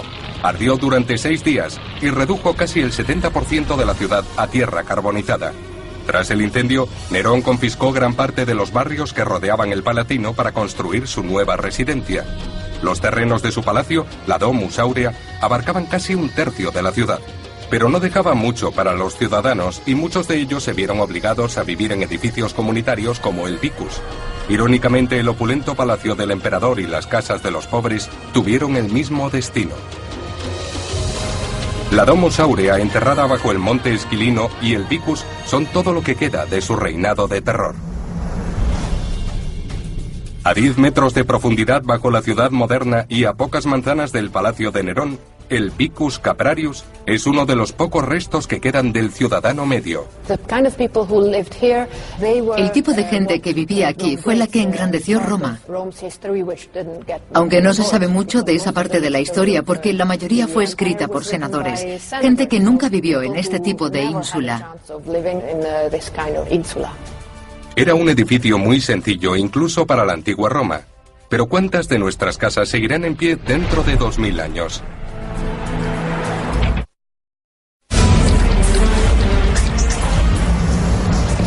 Si visita Roma, tiene que ver la Piazza Navona. Sus 400 metros están llenos de restaurantes, bares, tiendas y miles de personas. Pero eso no es nada comparado con lo que solía ser. Si retrocedemos 2000 años y excavamos 6 metros, encontraremos el motivo de orgullo de uno de los emperadores romanos. Para contentar a sus ciudadanos, los emperadores sabían que tenían que proporcionarles pan y circo. Financiar fastuosos juegos y competiciones era una forma de mantener el poder en esta ciudad despiadada. Por ello, Domiciano, el 11º emperador, construyó un nuevo estadio que se acabó en el 86 después de Cristo. Con el paso de los años, el estadio sirvió a muchos gobernantes hasta que fue abandonado. Al no disponer de excavadoras, en el siglo XV la plaza fue construida sobre el estadio.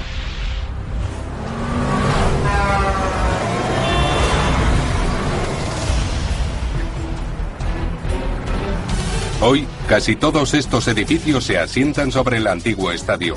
El acceso está prohibido, pero el guía Richard Bowen accedió a llevarme abajo.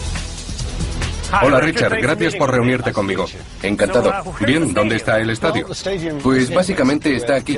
Estamos en la Piazza Navona y debajo de ella está el antiguo estadio construido por Domiciano a finales del siglo I de nuestra era. ¿Hay un estadio aquí abajo? Así es.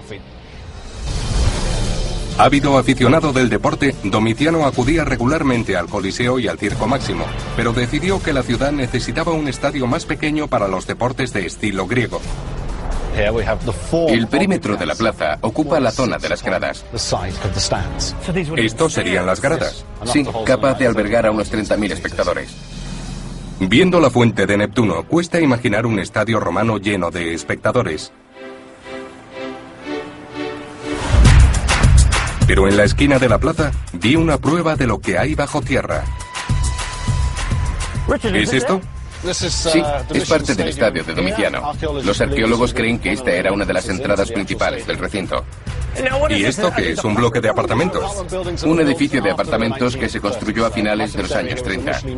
Gran parte de la zona fue derribada entre 1936 y 1938 para crear una amplia avenida. Afortunadamente conservaron la forma que ha tenido la plaza durante 2000 años. Es típico de Roma. Doblas una esquina y retrocedes 20 siglos. Exacto. Como decía, aquí tenemos una ciudad oculta acechando bajo cada paso que damos. Parte del estadio es visible desde la calle, pero a medida que bajamos al yacimiento, la plaza queda muy lejos. Acabamos de retroceder hasta el siglo I después de Cristo. Viajamos en el tiempo hasta un mundo de aficionados al deporte del siglo I.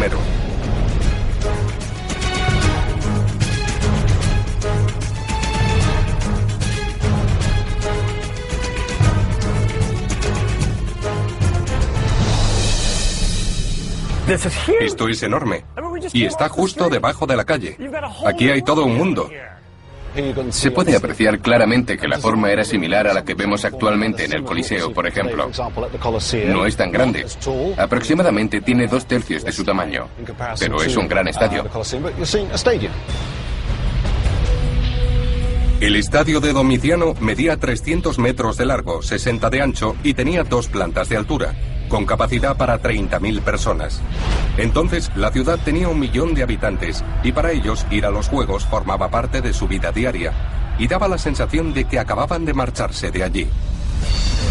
Cuando Domiciano construyó este gran estadio para demostrar su poder, seguramente no esperaba que casi 2000 años después acabara enterrado bajo una de las plazas más bulliciosas de Roma. El nivel actual de la calle está a 6 metros por encima, y antiguamente habríamos accedido al estadio por esos grandes arcos. Puede que no por ese, porque probablemente no fuésemos lo suficientemente importantes, y habríamos entrado por uno de aquellos para acceder a nuestros asientos. Los senadores y los mercaderes adinerados entraban por los grandes arcos del centro del estadio, pero la clase baja debía usar los accesos laterales. Los espectadores se sentaban según su rango y naturalmente el emperador tenía los mejores asientos. Probablemente Domiciano se sentaba en el tramo central de la pista, en su palco privado, claro está. Tenía los mejores asientos del estadio, ¿no? Exacto. Así que hace 1900 años sucedía lo mismo que ahora. Estaban los asientos baratos, la zona reservada y el palco real. Así es. Hay cosas que nunca cambian. Y como en un estadio moderno, había mucha gente vendiendo comida, bebidas y golosinas. Pero a la sombra de esos arcos también tenían lugar negocios mucho más sórdidos. Obviamente había un porcentaje pequeño de gente muy rica y uno muy grande de gente pobre. Muchos recurrían a la prostitución para subsistir. Y uno de los lugares donde la practicaban era aquí, en el estadio, donde se reunía gran cantidad de gente. Digamos que el Arco era un buen sitio para hacer negocio a tiempo parcial. ¿Quién sabe lo que sucedía bajo estos arcos? Los arcos bajo los que paseaba fueron entonces un lugar para quienes se dedicaban a la prostitución. Ya que en la antigua Roma era legal, podía hacerse de forma pública. De hecho, debido a que era una práctica muy extendida, uno de los vocablos latinos para designar a un arco era fornic, raíz de la palabra fornicación. Pero los arcos no solo eran sitios donde ejercer la prostitución, fueron la clave de la ingeniería romana. Anteriormente los griegos basaban sus construcciones en la topografía circundante, sirviéndose de las colinas. Pero los arcos permitieron a los romanos construir edificios enormes, al ser capaces de soportar tanto peso. Es posible levantar varias plantas utilizando arcos para distribuir el enorme peso de la estructura. Los arcos eran vitales para la ingeniería romana, especialmente en edificios de este tamaño. Los romanos también desarrollaron la producción en serie de ladrillos y hormigón. Estos materiales y el modo en que los utilizaban permitía a los romanos construir a gran velocidad, convirtiendo la arquitectura en una ciencia. Eso significa que podían construir sus edificios el doble de rápido. Y como consecuencia, el emperador que encargaba la obra podía verla terminada y unir su nombre a ella. Con lo vanidosos que eran, eso era muy importante. El estadio solo tardó 6 años en construirse, muy rápido incluso para nuestro tiempo. Los romanos construían estadios de un modo comparable al actual. Ahora, si cumplían o no la normativa de seguridad del siglo XXI, eso es otra cuestión. Pero, ¿cómo acabó la gran maravilla de la ingeniería de Domiciano bajo el pavimento de la Piazza Navona? Roma ha soportado siglos de negligencia y destrucción, y edificaciones como esta acabaron saqueadas y destruidas. Como el resto de la antigua Roma, fue enterrada poco a poco bajo nuevas construcciones, la tierra y los escombros de la ciudad. Hasta que en el siglo XVI se creó un mercado de frutas y verduras sobre las ruinas del estadio. Hoy es la Piazza Navona rodeada de tiendas y casas que lo usan como cimientos. Así que ahora muchos romanos recorren las calles, viven en sus casas y compran en sus mercados, sin saber que un estadio que antiguamente fue el orgullo de Domiciano sustenta su ciudad.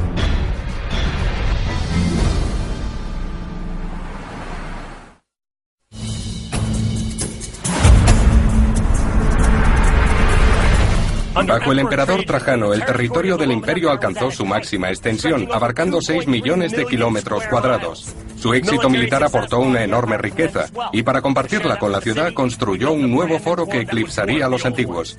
Su pieza central era una enorme basílica de mármol, bronce y oro.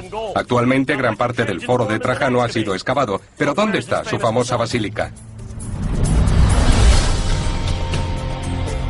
En el panteón de los emperadores romanos, Trajano fue uno de los mejores.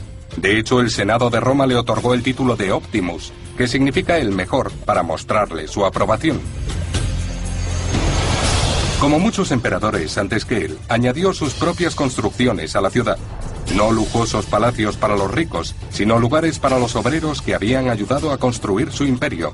Lugares como oficinas municipales, termas y estadios que mejoraban la vida del ciudadano corriente.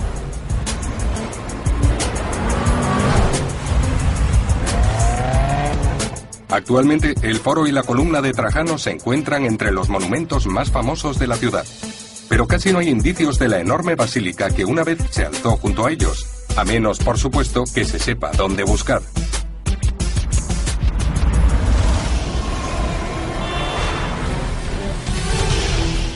Los turistas que pasan junto a este edificio no son conscientes de que caminan sobre las ruinas de una maravilla de la ingeniería recién descubierta bajo la ciudad. Un equipo de arqueólogos excava el yacimiento, y yo he conseguido acceso gracias a uno de ellos, Darius Saria. Dad, ¿cómo estás? Hola, gracias por reunirte conmigo. Encantado. ¿Dónde está la basílica? Está justo debajo de nosotros, alineada con esas dos filas de columnas. Era enorme, de unos 180 metros de longitud. Llega más allá del monumento a Víctor Manuel. Cuesta creer que bajo esta calle haya una basílica que ocupa casi 3 manzanas. La basílica era un majestuoso palacio de justicia lleno de oficinas imperiales y tribunales. Era el centro administrativo de un imperio que se extendía desde Inglaterra hasta el Golfo Pérsico, con más de 60 millones de personas. Hace varios años, la familia Fendi, una de las más famosas dinastías de la moda de Italia, compró un palacio renacentista junto a la columna de Trajano en el centro de Roma.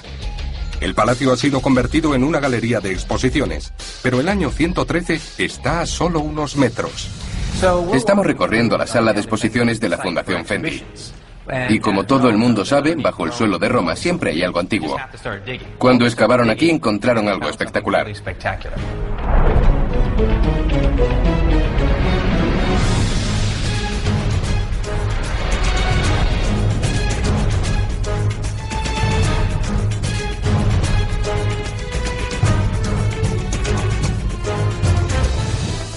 Unos trabajadores cavando en el sótano desenterraron los restos de la perdida basílica Ulpia.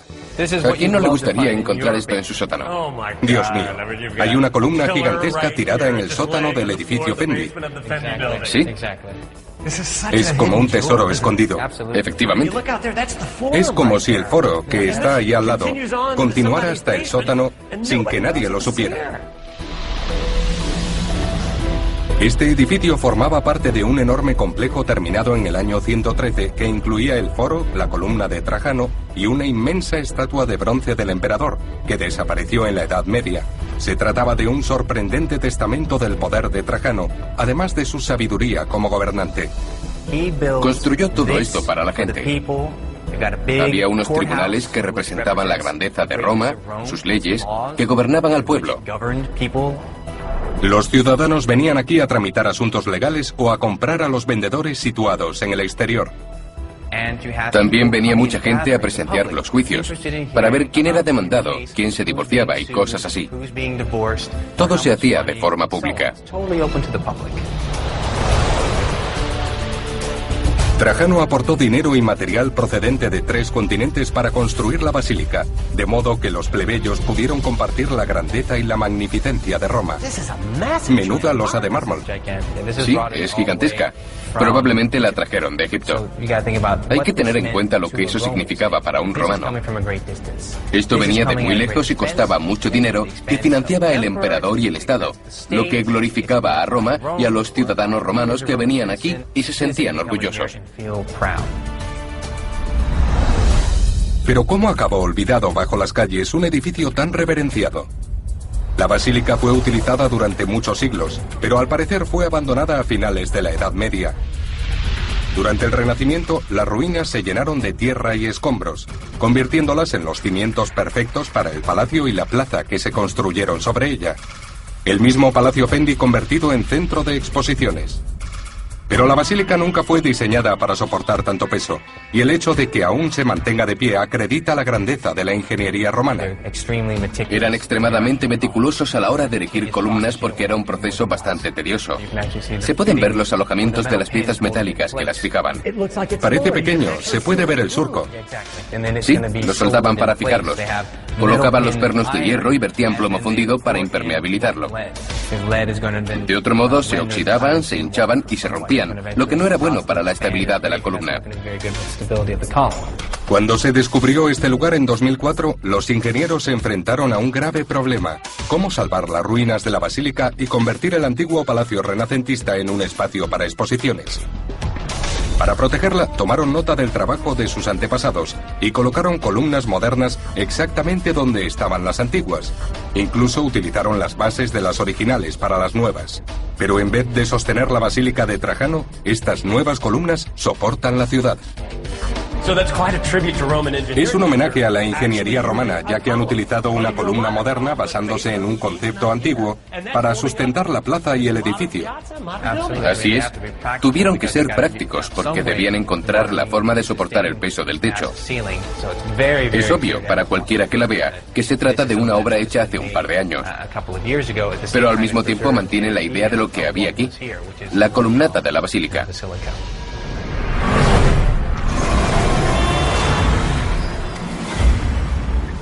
Miles de personas trabajaron durante 6 años para construir la basílica, y casi 2000 años después, un equipo de ingenieros, arquitectos y arqueólogos como Darius trabajan para devolverla a la vida. Es un esfuerzo coordinado que a veces da la impresión de alargarse. Pero las excavaciones pueden llevar varios años. El material que se obtiene nos está dando una imagen, una idea completa de lo grande que fue Roma, de su declive y caída, de cómo algunas cosas se olvidaron y ahora son recuperadas y apreciadas. Puede que el mundo subterráneo nos enseñe todo eso. Así es.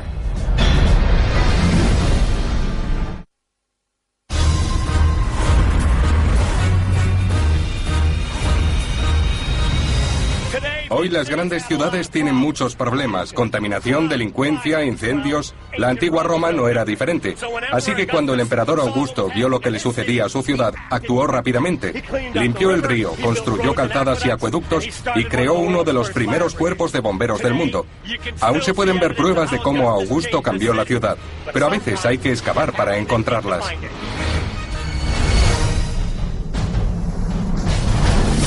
Cuando el primer emperador de Roma, Augusto, subió al poder en el año 27 de nuestra era, en la República reinaba la anarquía y la capital era un caos. Augusto se puso manos a la obra y utilizó a los esclavos y a los libertos de la ciudad para reconstruirla.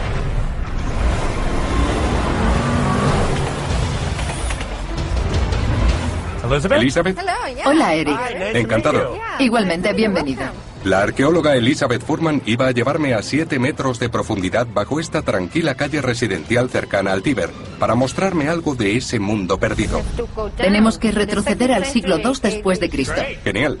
Enterrado bajo este moderno edificio de apartamentos y bajando estas oscuras escaleras, se encuentra uno de los primeros parques de bomberos del mundo.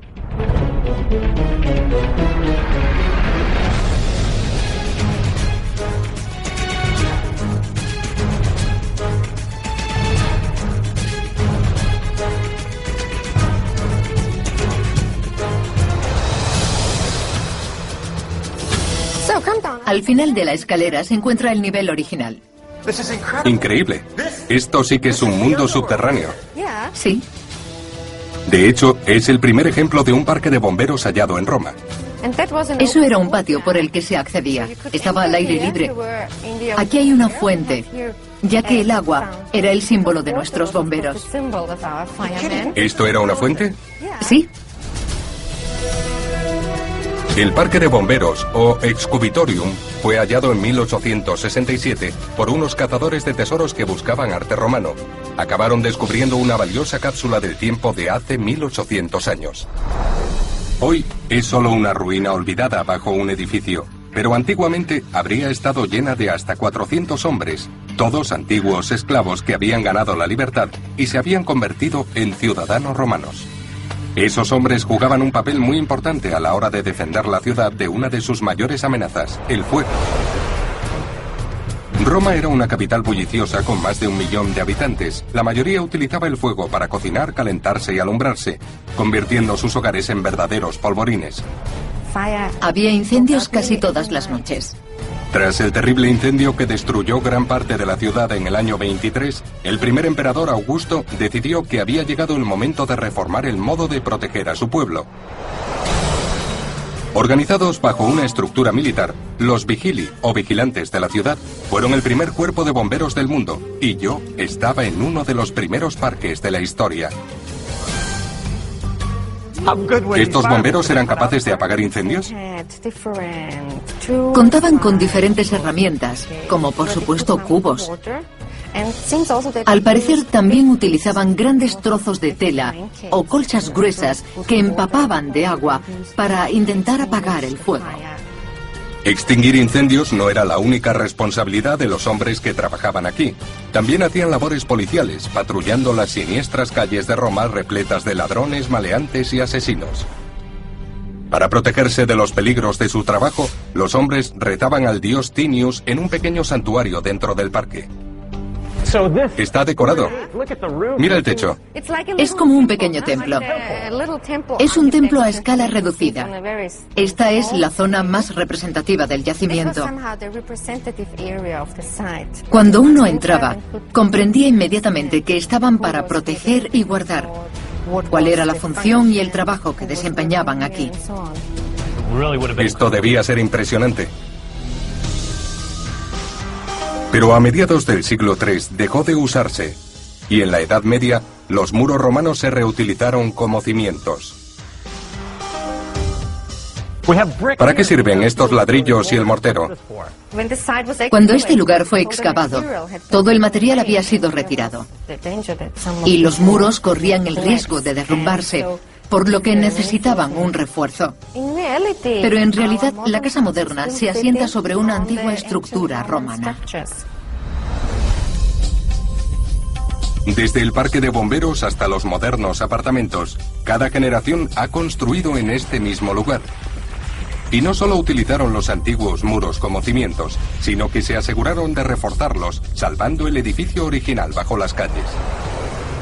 Así que antes del reinado de terror de Nerón o de la enorme basílica que Trajano construyó para su pueblo, el primer emperador, Augusto, desarrollaba nuevas formas de afianzar su poder.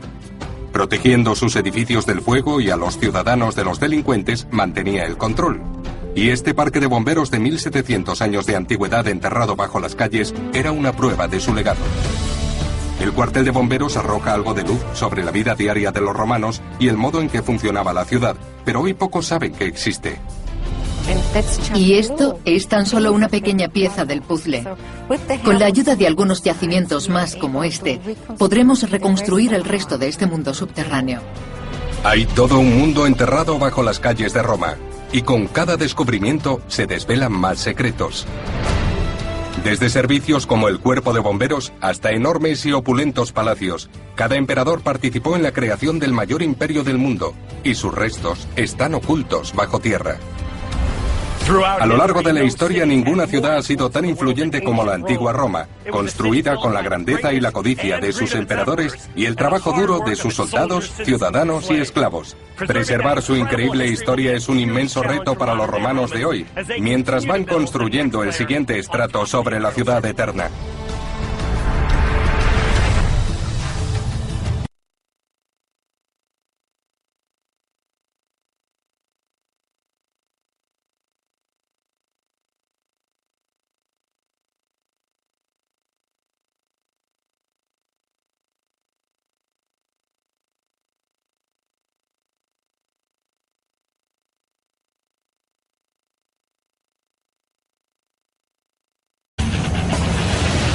Soy Don Wildman y esto es Belice Occidental, cerca de la frontera guatemalteca. En su momento esto fue el corazón del mundo maya.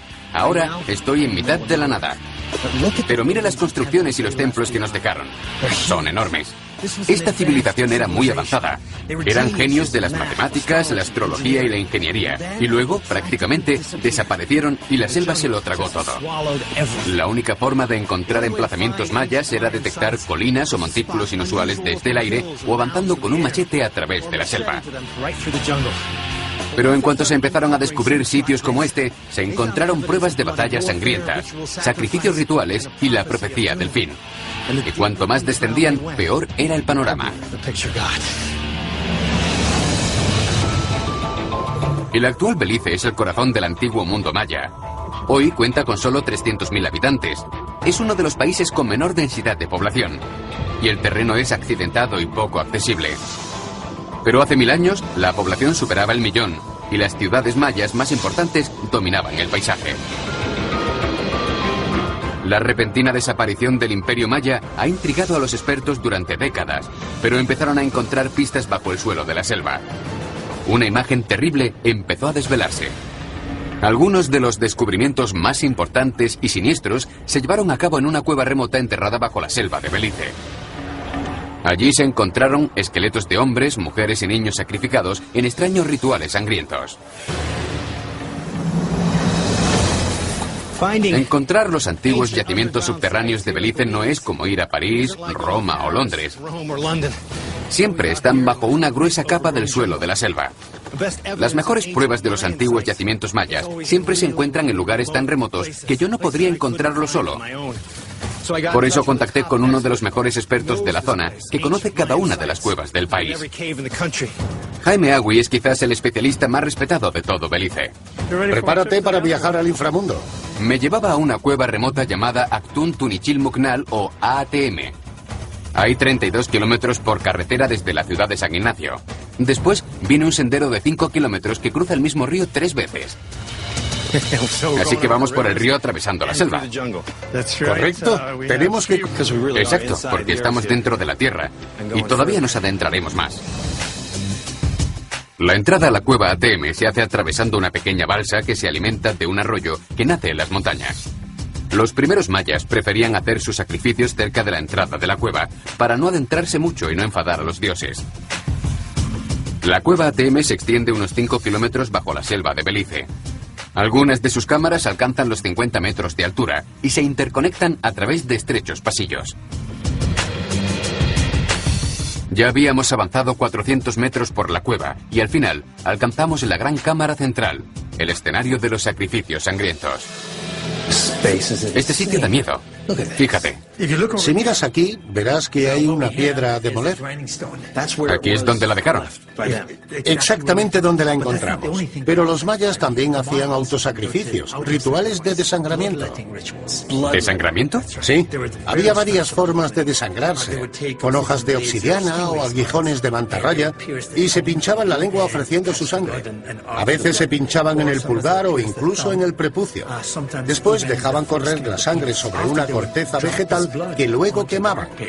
De esa forma, la esencia de la vida ascendía con el humo. Los mayas creían que el corazón, la sangre y el aliento humanos eran sustancias sagradas que los conectaban con el mundo espiritual. Así que los ofrecían a los dioses para asegurarse la continuación del ciclo vital. Perforarse el pene era una ofrenda de fertilidad humana. Y a pesar de ser increíblemente doloroso, la élite maya, quienes estaban más cerca de los dioses, eran los que se automutilaban. Esta cámara es increíble. Parece que estuviera hecha para esto. Sí, y creo que los mayas tuvieron la misma percepción que tenemos ahora tú y yo. Pero cuando los desangramientos no funcionaban, los mayas se adentraban un poco más en la cueva y ofrendaban algo más que su sangre. Don, estamos en mitad del inframundo y debes vigilar donde pisas. Lo que tenemos aquí es la calavera de un hombre. ¿Por qué está aquí? Este hombre fue víctima de un sacrificio. Los mayas creían en los espíritus de la tierra. Los dioses de la fertilidad y de la lluvia residían en las cuevas. Y a través del sacrificio humano... Cruzarlo 3 veces. Y si está un poco crecido, podría ser emocionante. A causa de las lluvias recientes, el nivel del río ha subido considerablemente. Pero cruzar estos ríos es la única forma de ver pruebas de sacrificios humanos y averiguar por qué los mayas se aventuraron en el mundo subterráneo. Si pudiéramos talar todo este bosque, encontraríamos miles de montículos que fueron las residencias de la gente que habitó este valle. Hoy sabemos que hay más construcciones antiguas en este país que casas modernas. ¿En serio? Vamos allá otra vez. Este río es muy caudaloso y es difícil avanzar.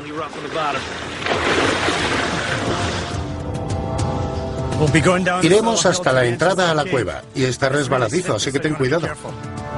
A pesar de que hace 1000 años esta zona era muy poblada, debieron ser tiempos muy difíciles para aventurarse en esta cueva. Si los mayas hacían este tortuoso camino para realizar un sacrificio humano atroz, significaba que el final estaba cerca. ¿Cómo vamos a poder entrar? Pues tendremos que saltar a esa balsa, nadar un poquito, unos 6 o 7 metros, y luego seguir a pie. ¿Vamos a entrar nadando? Exacto. Después de un paseo de 5 kilómetros a través de la selva y de cruzar el río 3 veces, llegamos al corazón del mundo maya subterráneo.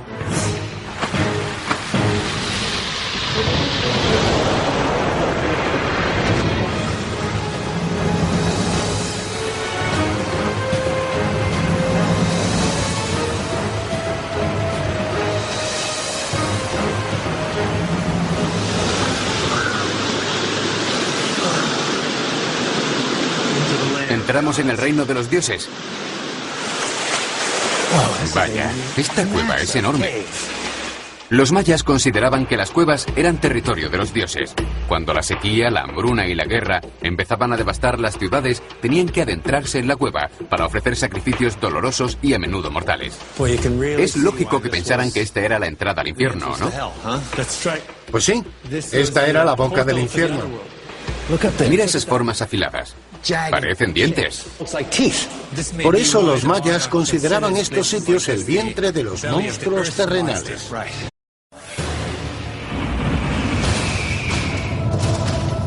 Como los antiguos romanos y egipcios, la civilización maya fue una de las más avanzadas del mundo, con un imperio que se expandió por toda América Central. Dominaron la región durante casi 4000 años antes de desaparecer misteriosamente. Hoy, a ese gran imperio se lo ha tragado la selva, pero las pistas de su increíble florecimiento y su súbita caída se esconden bajo la tierra.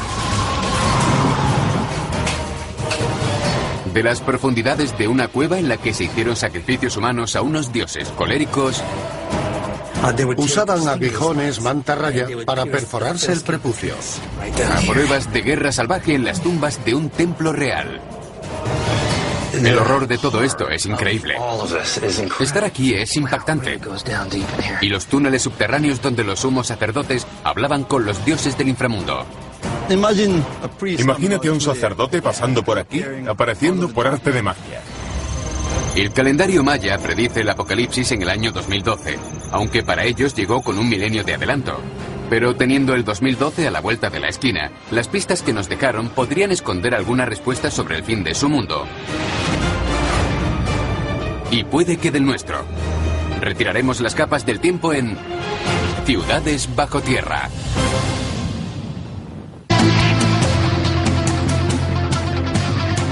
Ciudades bajo tierra. Belice, el enigma de los mayas. En el 2500 a.C., la civilización maya empezó a conquistar Centroamérica. Luego, en el siglo X, el gran imperio se desmoronó. El misterio que esconde la desaparición de la civilización maya ha desconcertado a los expertos durante décadas.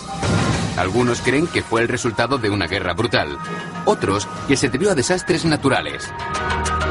Sequía, enfermedades o terremotos catastróficos. Y para otros, la respuesta se puede hallar en el calendario maya. Puede que predijeran su decadencia en el siglo X y el fin definitivo en el 2012. Hoy, millones de personas creen que esa fecha fatídica marca el fin del mundo. El apocalipsis. No invitaban, pedían, imploraban la misericordia de los dioses. Exacto. Y siempre digo que se reza más cuando las cosas van mal. No solo sacrificaban a los hombres. Jaime encontró restos de mujeres que perecieron atrozmente. De hecho, Jaime fue el primero en descubrir este escenario espeluznante. Don, mira. Aquí hay otra. Sí. Vaya, es impresionante. Está muy completo. Eso es lo principal. ¿Lo encontraste tú? Fui el primer arqueólogo en entrar en esta cueva. Y todavía recuerdo el día que llegué a esta parte y lo vi. Me quedé atónito. Es impactante. Después de la investigación, Jaime descubrió que a esta mujer maya le habían sacado las entrañas como ofrenda a los dioses. ¿Por qué harían una cosa así? ¿Qué clase de desesperación sentirían? Alrededor del 750 a.C., sabemos que la población maya alcanzó su máximo. Habían despejado mucha tierra y empezaron a desesperarse porque los cultivos no crecían.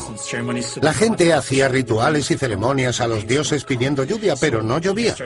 Así que se adentraron más en las cuevas para ofrecer sacrificios humanos. Y este es el resultado. Cuando el sacrificio de hombres y mujeres no funcionó, los mayas optaron por las medidas más terribles y perturbadoras para aplacar a los dioses. En las entrañas de la cueva de ATM recurrieron a su última esperanza, el sacrificio de niños. Si te fijas bien, puedes ver algunos fragmentos del cráneo. Sabemos que a los mayas, cuando hacían cualquier ritual, les gustaba utilizar cosas que fueran puras, no contaminadas, vírgenes, por decirlo así. ¿Y qué puede haber más puro y virginal que un niño? Así que se trata de una ofrenda, la mayor posible a los dioses. Correcto. Yo no dudo de que lo hicieran por la sequía. Para esto hicieron el sacrificio supremo, pidiendo lluvia. Sí, claro, y por supuesto no funcionó. ¿Y qué pasó? Se fueron, abandonaron esta zona.